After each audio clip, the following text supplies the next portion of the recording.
પ્રકરણ 8 ભારતના રાજ્ય બંધારણનું ઘડતર અને લક્ષણો. બંધારણ એટલે કે સંવિધાનનો અર્થ. કોઈપણ દેશનું શાસન ચલાવવા માટે ઘડવામાં આવેલા નિયમોના વ્યવસ્થિત સંગ્રહને દેશનું બંધારણ કહેવામાં આવે છે. મહત્વ. બંધારણ એ દેશનો પાયાનો અને મહત્વનો દસ્તાવેજ છે. બંધારણની જોગવાઈઓના આધારે દેશમાં કાયદાઓ ઘડવામાં આવે છે. દેશના કાયદાઓ બંધારણને સુસંગત અને બંધારણીય જોગવાઈઓ આધીન જ હોવા જોઈએ. બંધારણ કાયદાઓથી સર્વોપરી છે. બંધારણમાં સમયાંતરે બદલાતી જતી લોકોની જરૂરિયાતો, અપેક્ષાઓ, આકાંક્ષાઓ, ઈચ્છાઓ અને લોકોની ઉચ્ચ ભાવનાઓનો પડઘો હોય છે. તેથી જ બંધારણને જીવંત અને મૂળભૂત દસ્તાવેજ કહેવાય છે. બંધારણની ઘડતર પ્રક્રિયા. આઝાદી પહેલા બ્રિટિશ સરકાર દ્વારા 25મી માર્ચ 1946ના રોજ 3 સભ્યોના કેબિનેટ મિશનને ભારતની આઝાદીનો ઉકેલ શોધવાનું કાર્ય સોંપવામાં આવ્યું. તેમણે બંધારણના ઘડતર અંગેનું માળખું ઘડવા માટે બંધારણ સભાની રચના કરી. બંધારણ સભામાં કુલ 385 સભ્યો હતા, જેમાં જુદી જુદી કોમ, ધર્મ, જાતિ, લિંગ અને ભૌગોલિક પ્રદેશોની વ્યક્તિઓ, રાજકીય પક્ષોના પ્રતિનિધિઓ તેમજ વિવિધ ક્ષેત્રોની તજજ્ઞ વ્યક્તિઓનો સમાવેશ કરવામાં આવ્યો હતો. તદનુસાર મહત્વના સભ્યોમાં Jawaharlal Nehru, Sardar Vallabhbhai Patel, Maulana Abul Kalam Azad, Shyama Prasad Mukherjee, H.P. Modi, H.V. Kamath, Frank Anthony, Kanaiyalal Munshi, N. Gopal Swami Ayyangar, Krishnaswami Ayyar, Baldev Singh તથા મહિલા પ્રતિનિધિઓમાં સરોજિની નાયડુ, વિજયાલક્ષ્મી પંડિત વગેરે વ્યક્તિઓનો સમાવેશ થયો હતો. બંધારણ સભાના અધ્યક્ષ તરીકે ડોક્ટર રાજેન્દ્ર પ્રસાદ હતા, જ્યારે બંધારણની ખરડા સમિતિના અધ્યક્ષ તરીકે ડોક્ટર ભીમરાવ આંબેડકર હતા. આ બંધારણ સભાએ તેમની કામગીરી 9મી ડિસેમ્બર 1946થી શરૂ કરી હતી. બંધારણ સભાએ 2 વર્ષ, 11 માસ અને 18 દિવસોમાં મળેલી કુલ 166 બેઠકોમાં કામગીરી પૂર્ણ કરી હતી. આ પ્રક્રિયામાં તેઓએ દુનિયાના જુદા જુદા દેશોના બંધારણના મહત્વના લક્ષણોનો અભ્યાસ કરીને અને વિગતપૂર્ણ ચર્ચા વિચારણા કરીને બંધારણને આખરી સ્વરૂપ આપ્યું હતું. બંધારણમાં પ્રથમ 395 અનુચ્છેદ એટલે કે આર્ટિકલ્સ અને 8 પરિશિષ્ટ હતા. ત્યારબાદ સુધારા વધારા સાથે 461 અનુચ્છેદો એટલે કે આર્ટિકલ્સ અને 12 પરિશિષ્ટ થયા. 26મી નવેમ્બર 1949ના રોજ બંધારણ સભામાં બંધારણ સર્વાનુમતે પસાર થયું અને કાયદાનું સ્વરૂપ અપાયું. 26મી જાન્યુઆરી 1950થી ભારતમાં બંધારણ અમલમાં આવ્યું અને ભારત પ્રજાસત્તાક રાષ્ટ્ર ઘોષિત થયું. તેથી આપણે 26મી જાન્યુઆરીને પ્રજાસત્તાક દિન તરીકે શાનદાર રીતે ઉજવીએ છીએ. બંધારણ સભામાં રાષ્ટ્રચિહ્ન તરીકે 4 સિંહોની મુખાકૃતિને અને રાષ્ટ્રસૂત્ર તરીકે સત્યમેવ જયતે ઘોષિત કરવામાં આવ્યા છે. આપણા બંધારણમાં લોકોના મૂળભૂત હકો, ફરજો, રાજનીતિના માર્ગદર્શક સિદ્ધાંતો, સરકારના અંગો અને કાર્યો તથા વહીવટી કેટલીક સૂચનાઓ, ન્યાયતંત્રની વ્યવસ્થા જેવી અનેક મહત્વની બાબતોનો સમાવેશ થયો છે. આથી ભારતનું બંધારણ વિશ્વમાં સૌથી મોટું, વિસ્તૃત અને વિશદ લેખિત દસ્તાવેજ ગણાય છે. વિદ્યાર્થી મિત્રો, હવે આપણે આમુખ વિશે જાણીએ. આમુખ શું છે? આમુખ બંધારણનું પ્રારંભિક હાર્દરૂપ અને વિશિષ્ટ સ્થાન ધરાવતું તત્વ છે. બંધારણની શરૂઆત આમુખથી થાય છે. આમુખમાં દર્શાવેલા શબ્દો પરથી આમુખ બંધારણનો આત્મા હોવાની પ્રતીતિ થાય છે. આમુખમાં દર્શાવેલા શબ્દો આ મુજબ છે. ભારતનું સંવિધાન.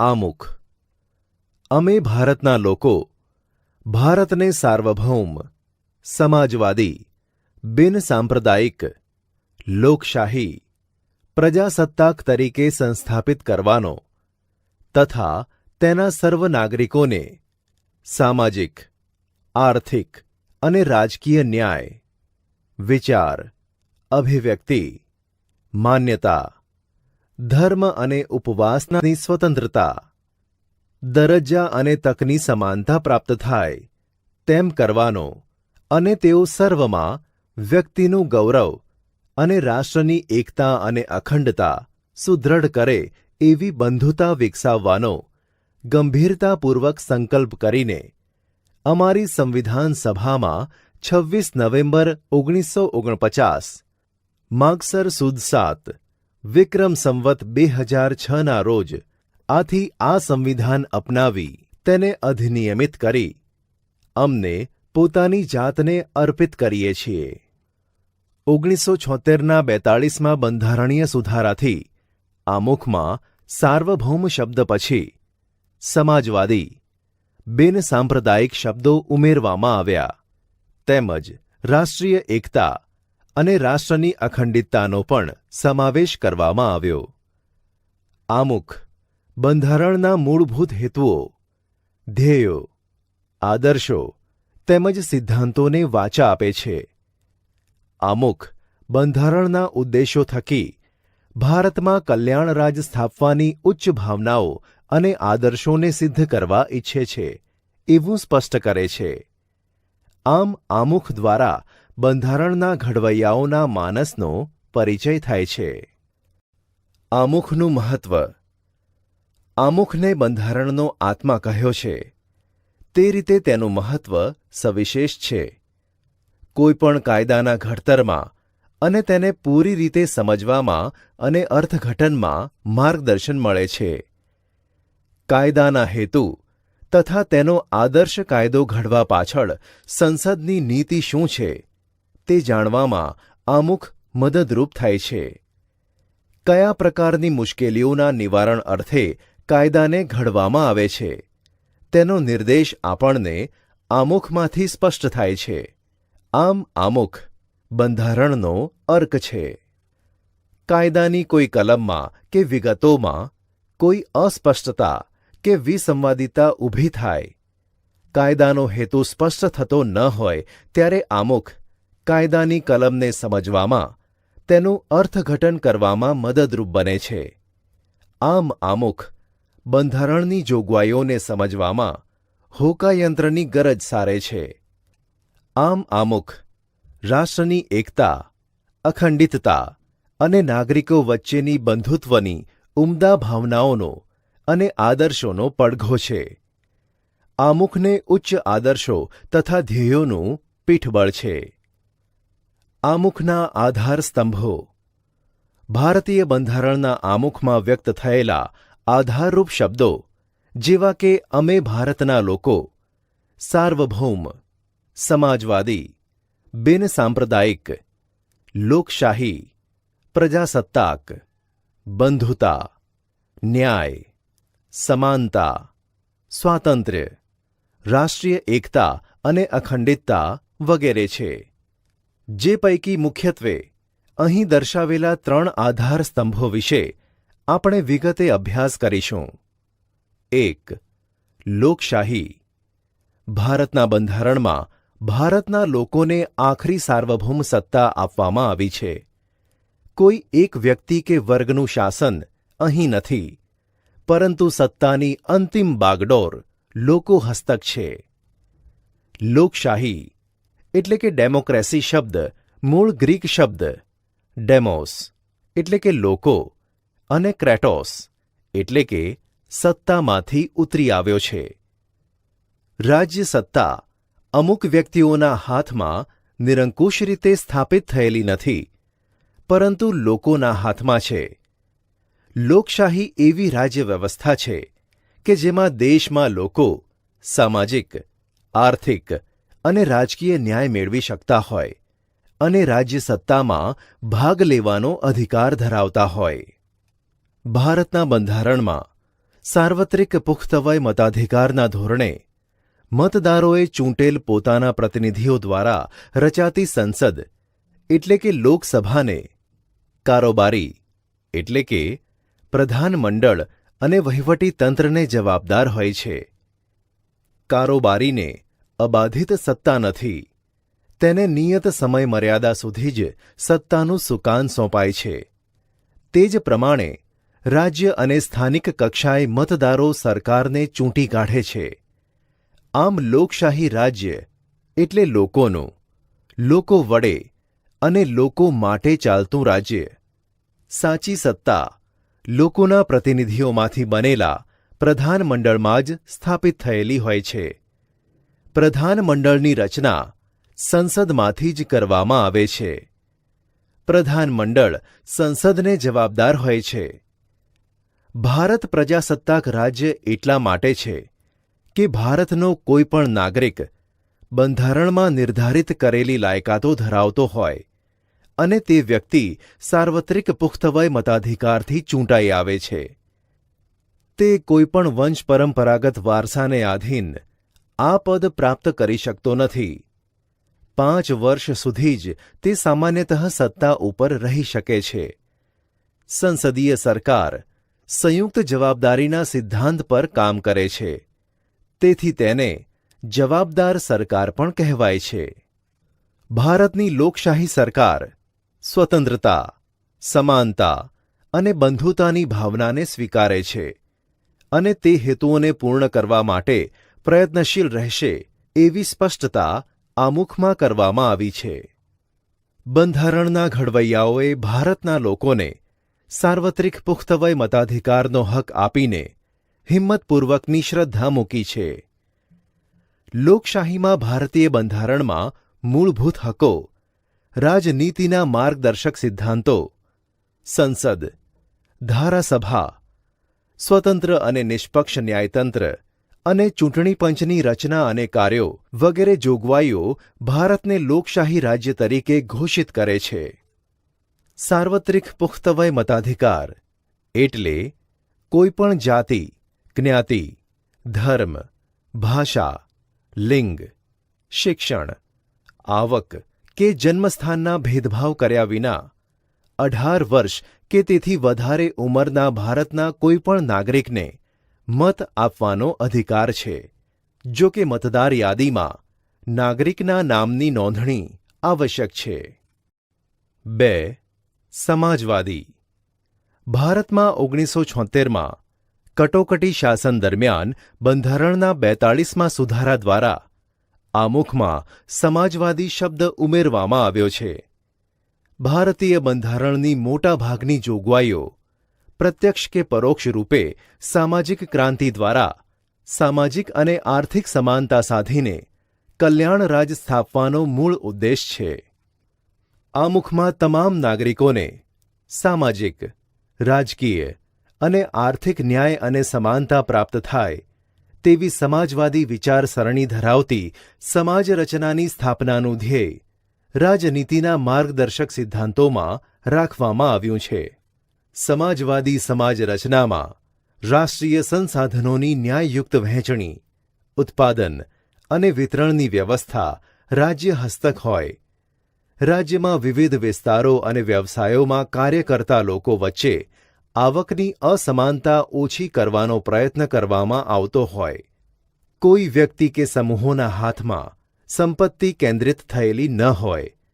સૌને સ્વસ્થ અને ગૌરવપૂર્ણ વિકાસની તકો અને સગવડો પ્રાપ્ત થાય, જે દ્વારા સામાજિક કલ્યાણ સાધવાનો અને ગરીબ તવંગરના ભેદોને નાબૂદ કરીને લોકોનું જીવન ધોરણ ઊંચું લાવીને તેઓમાં સામાજિક અને આર્થિક કલ્યાણ સાધવાનો પ્રયત્ન કરવા બંધારણમાં રાજ્યોને માર્ગદર્શન આપેલ છે. તેથી ભારતીય બંધારણ એક સામાજિક દસ્તાવેજ છે. 3. બિનસાંપ્રદાયિકતા. 1976ના 42મા બંધારણીય સુધારાથી આમુખમાં બિનસાંપ્રદાયિક શબ્દ ઉમેરવામાં આવ્યો છે. ભારત એક ધર્મનિરપેક્ષ અને બિનસાંપ્રદાયિક એટલે કે સેક્યુલર રાજ્ય છે. બંધારણીય જોગવાઈ મુજબ ભારત ધાર્મિક રાજ્ય બની શકે નહીં. ભારતના રાજ્યને પોતાનો કોઈ ધર્મ નથી. તેથી ધર્મની બાબતમાં રાજ્ય કોઈ દખલગીરી કરશે નહીં. તેથી રાજ્ય કોઈ પણ ધાર્મિક પ્રવૃત્તિને ટેકો આપી શકે નહીં. રાજ્ય કોઈ પણ બિનસાંપ્રદાયિક એટલે કે ધર્મનિરપેક્ષ પ્રવૃત્તિઓ સાથે ધર્મને જોડી શકશે નહીં. દેશના કોઈ પણ નાગરિકને પોતાની ઈચ્છા અનુસાર ગમે તે ધર્મ પાળવાની સ્વતંત્રતા છે. રાજ્ય ધર્મ કે સંપ્રદાયના નામે કોઈ પણ નાગરિક પ્રત્યે પક્ષપાત કે ભેદભાવ રાખી શકશે નહીં.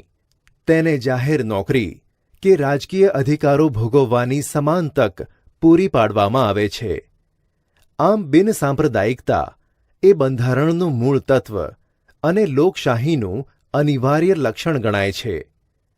સર્વધર્મ સમદ્રષ્ટિ તથા સર્વધર્મ સંભાવના સિદ્ધાંતને વરેલ ભારતીય બંધારણમાં કોઈ ધર્મને રાજ્યમાં ઉત્તેજન આપવામાં નહીં આવે.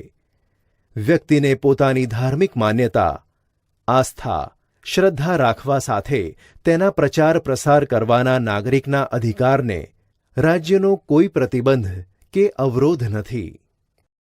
બંધારણના મૂળભૂત લક્ષણો.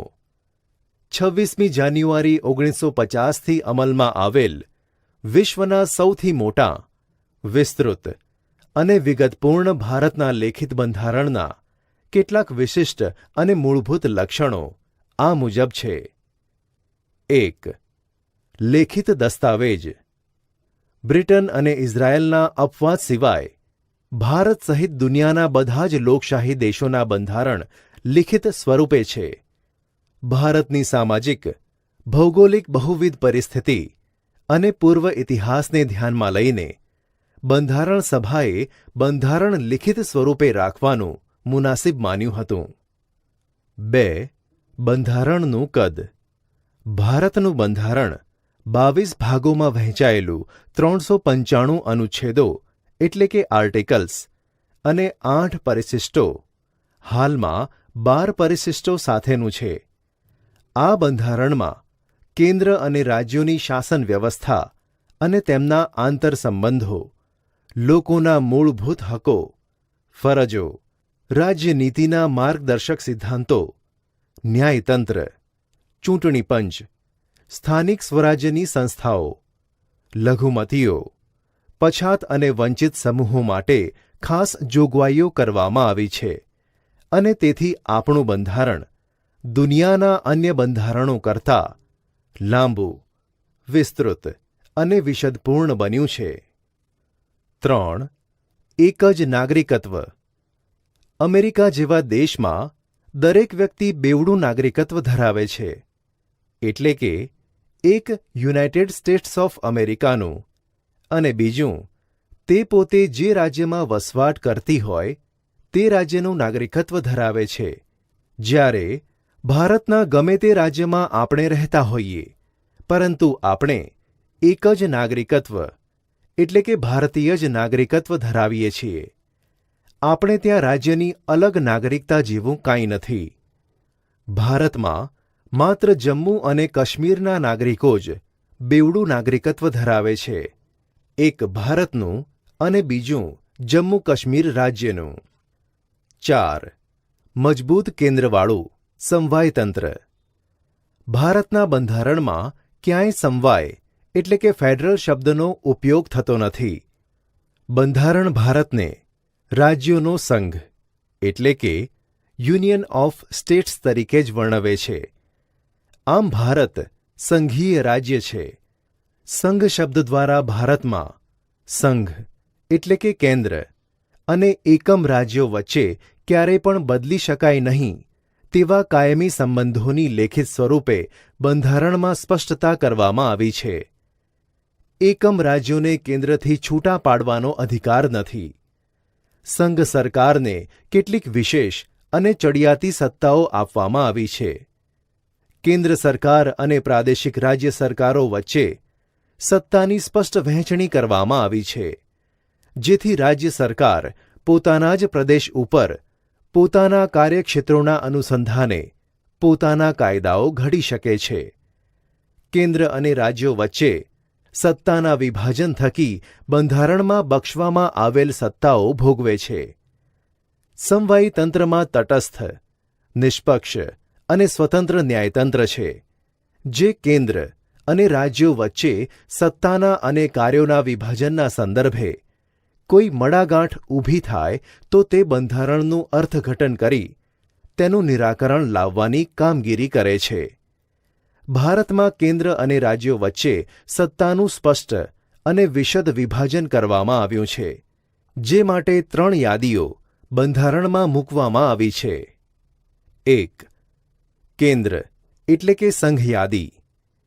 સંઘ યાદીમાં કુલ 97 જેટલા વિષયોનો સમાવેશ કરવામાં આવ્યો છે, જેમાં કાયદો ઘડવાની સંપૂર્ણ સત્તા સંસદ ધરાવે છે.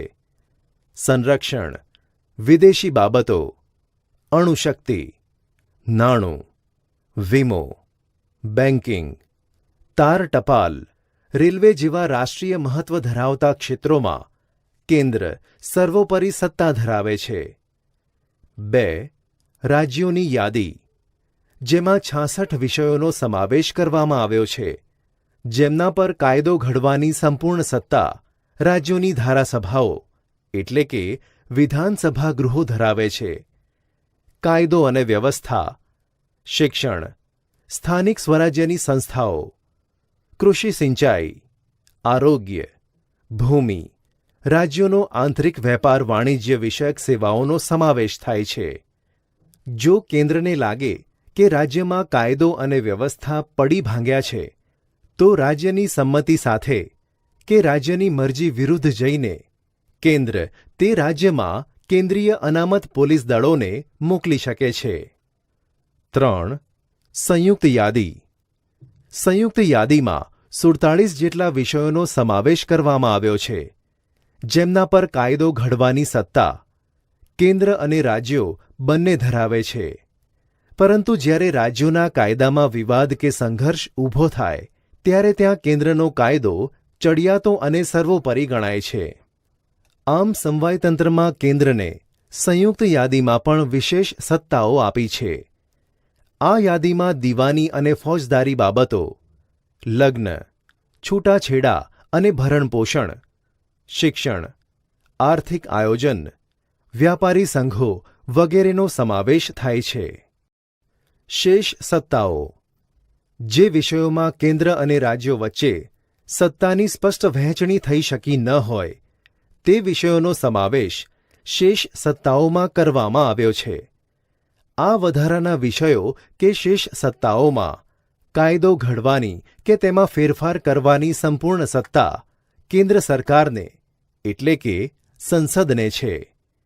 ભારતમાં કેન્દ્ર અને રાજ્યો વચ્ચે નાણાકીય સાધનોની પણ વહેંચણી કરવામાં આવી છે. આવકારી જકાત, આયાત નિકાસ જકાત, આવકવેરા વગેરે વધુ આવકો આપતા કરવેરા કેન્દ્રને ફાળવવામાં આવ્યા છે. જ્યારે વેચાણ વેરો, મનોરંજન વેરો, મહેસૂલ, શિક્ષણ વેરો જેવી ઓછી આવકો ધરાવતા સાધનો રાજ્યોને ફાળવવામાં આવ્યા છે. તેથી રાજ્યોએ કેન્દ્ર પાસે ગ્રાન્ટ સ્વરૂપે આર્થિક સહાયનો આધાર રાખવો પડે છે. 5. કટોકટી વેળા એકતંત્રી વ્યવસ્થા. ભારતના બંધારણમાં 3 પ્રકારની કટોકટીની જોગવાઈઓ કરવામાં આવી છે. 1. યુદ્ધ, બાહ્ય આક્રમણ કે સશસ્ત્ર બળવો જેવા સંજોગોમાં રાષ્ટ્રીય સલામતી જોખમાય એવી પરિસ્થિતિમાં દેશમાં સલામતી વિષયક કટોકટી જાહેર કરી શકાય છે. 2. રાજ્યમાં કાયદો અને વ્યવસ્થાની પરિસ્થિતિ પડી ભાંગી હોય અથવા બંધારણીય જોગવાઈઓ અનુસાર રાજ્યની સરકાર ચાલી શકે એમ ન હોય ત્યારે કેન્દ્ર સરકાર બંધારણીય કટોકટી જાહેર કરી શકે છે અને રાષ્ટ્રપતિ શાસન રાજ્યમાં લાગુ પડે છે. 3. સતત ભાવ વધારાને કારણે નાણાંના મૂલ્યમાં ઝડપી ધોવાણ થતું હોય ત્યારે નાણાકીય કટોકટી જાહેર કરી શકાય. આમ કટોકટીની આ ત્રણેય જોગવાઈઓ હેઠળ આપણું સમવાયતંત્ર એકંદરે એકતંત્રી વ્યવસ્થામાં ફેરવાઈ જાય છે. તેટલા સમયગાળા પૂરતું સમવાયતંત્ર સ્થગિત થઈ જાય છે. 6. દ્વિગૃહી પ્રથા લોકો દ્વારા ચૂંટાયેલા પ્રતિનિધિઓમાંથી બનેલી લોકસભા છે. લોકશાહીમાં લોકસભામાં જ સાચી સત્તા સ્થાપિત થયેલી છે. સંસદના 2 ગૃહો છે. ઉપલું ગૃહ રાજ્યસભા અને નીચલું ગૃહ લોકસભા છે. પ્રધાનમંડળની રચના સંસદ સભ્યોમાંથી કરવામાં આવે છે. પ્રધાનમંડળ સંસદને જવાબદાર છે. પ્રધાનમંડળ લોકસભાનો વિશ્વાસ ધરાવે ત્યાં સુધી જ સત્તા ઉપર રહી શકે છે. સંસદીય સરકાર એ સંયુક્ત જવાબદારીના સિદ્ધાંત ઉપર કામ કરે છે. પ્રધાનમંડળમાં અત્યંત મહત્વના નિર્ણયો લેવાતા હોય છે. કેન્દ્રમાં રાષ્ટ્રપતિના નામે તથા રાજ્યમાં રાજ્યપાલના એટલે કે ગવર્નર નામે વહીવટ ચાલતો હોવા છતાં ખરેખર સત્તા કેન્દ્રમાં વડાપ્રધાનની આગેવાની હેઠળનું પ્રધાનમંડળ અને રાજ્યોમાં મુખ્યપ્રધાનના વડપણ હેઠળનું પ્રધાનમંડળ જ વહીવટી અને કારોબારી સત્તા ભોગવે છે. રાજ્યનું પ્રધાનમંડળ રાજ્યની વિધાનસભાને જવાબદાર હોય છે. લોકસભા એ કાયમી ગૃહ નથી. તેની મુદત 5 વર્ષની હોય છે. રાજ્યસભામાં સભ્યો રાજ્યોની વિધાનસભામાં ચૂંટાઈને આવેલા ધારાસભ્યો ચૂંટે છે. તેઓ જે તે રાજ્યનું પ્રતિનિધિત્વ કરે છે. રાજ્યસભામાં વિવિધ ક્ષેત્રના નિષ્ણાત અનુભવી એવી 12 વ્યક્તિઓની સભ્ય તરીકેની પસંદગી રાષ્ટ્રપતિ કરે છે. રાજ્યસભા એ કાયમી ગૃહ છે. તેના 1/3 સભ્યો દર 2 વર્ષે નિવૃત્ત થાય છે. તેટલા જ સભ્યો ફરીથી ચૂંટાવાને પાત્ર છે. આમ રાજ્યસભાનો સભ્ય 6 વર્ષ સુધી સભ્યપદ ધરાવે છે. રાજ્યસભાની સત્તા પ્રમાણમાં ઓછી છે, જ્યારે લોકસભાની સત્તાઓ વિશેષ, ચડિયાતી અને નિર્ણાયક છે. રાજ્યસભાનું સંપૂર્ણપણે વિસર્જન થતું નથી. 7. સ્વતંત્ર, નિષ્પક્ષ અને એકીકૃત ન્યાયતંત્ર બંધારણીય જોગવાઈ અનુસાર ભારતમાં સળંગ, સ્વતંત્ર, નિષ્પક્ષ અને એકસૂત્રી ન્યાયતંત્રની સ્થાપના કરવામાં આવી છે, જેની ટોચે સર્વોચ્ચ અદાલત, પછી મધ્યમાં એટલે કે રાજ્ય કક્ષાએ વડી અદાલતો અને નીચે જિલ્લા કક્ષાની અને તાબાની અદાલતો ઉપરાંત વિશેષ અદાલતો હોય છે. સર્વોચ્ચ અદાલતના ચુકાદા ભારતમાં આવેલ તમામ અદાલતો માટે બંધનકર્તા છે.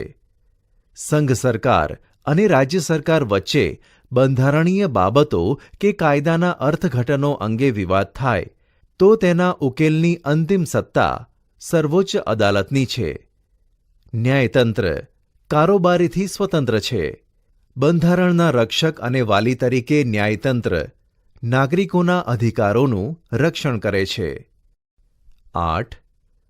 બંધારણમાં સુધારો ભારતીય બંધારણ અન્ય દેશોના બંધારણ કરતાં પરિવર્તનશીલ છે.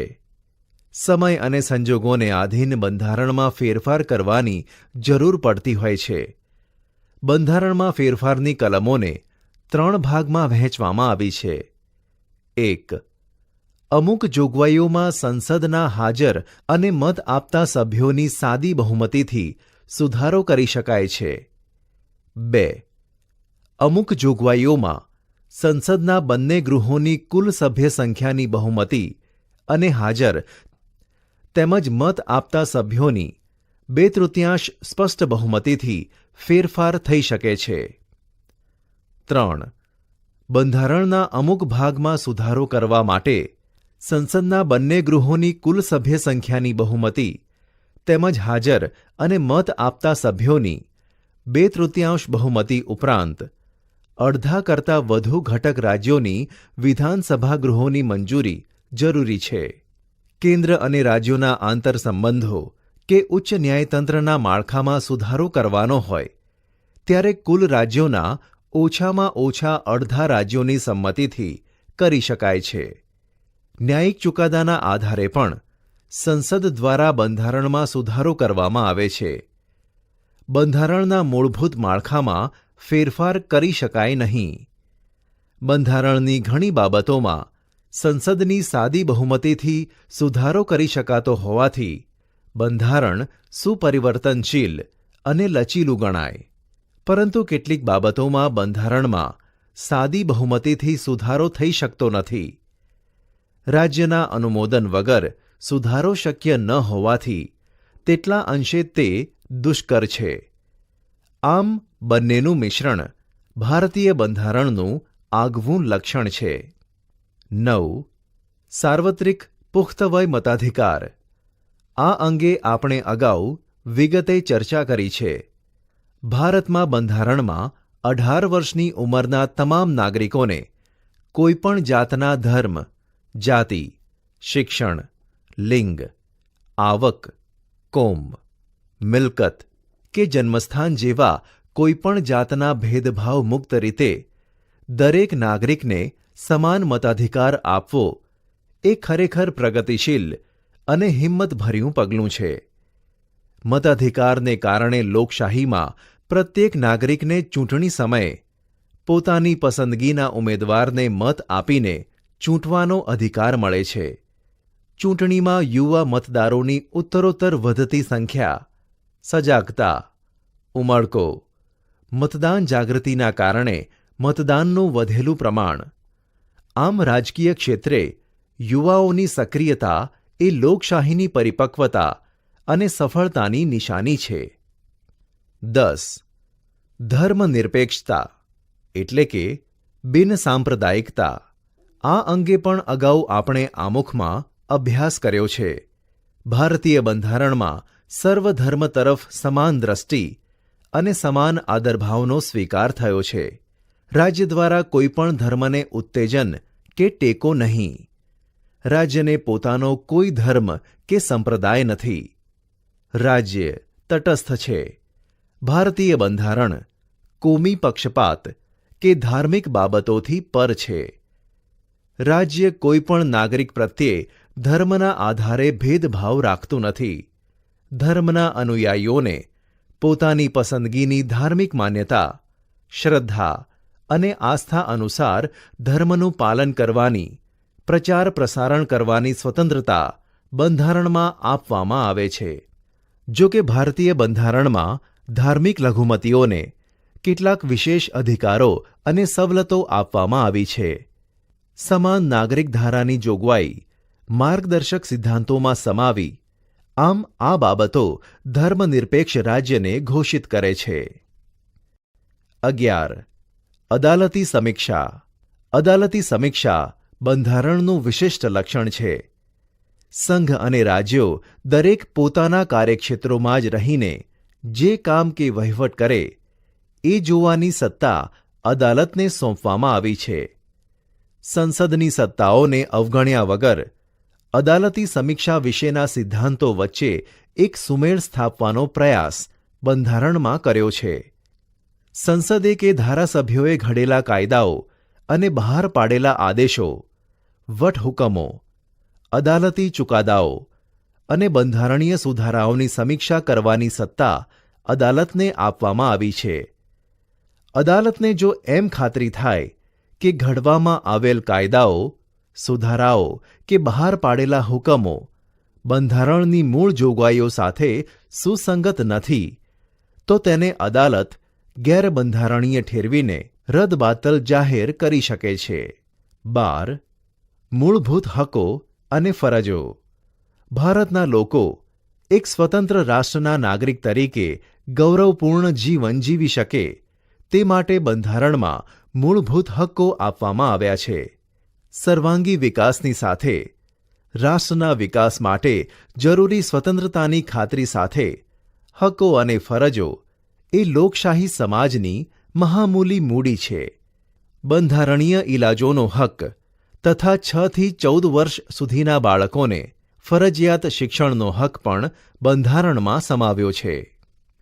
13.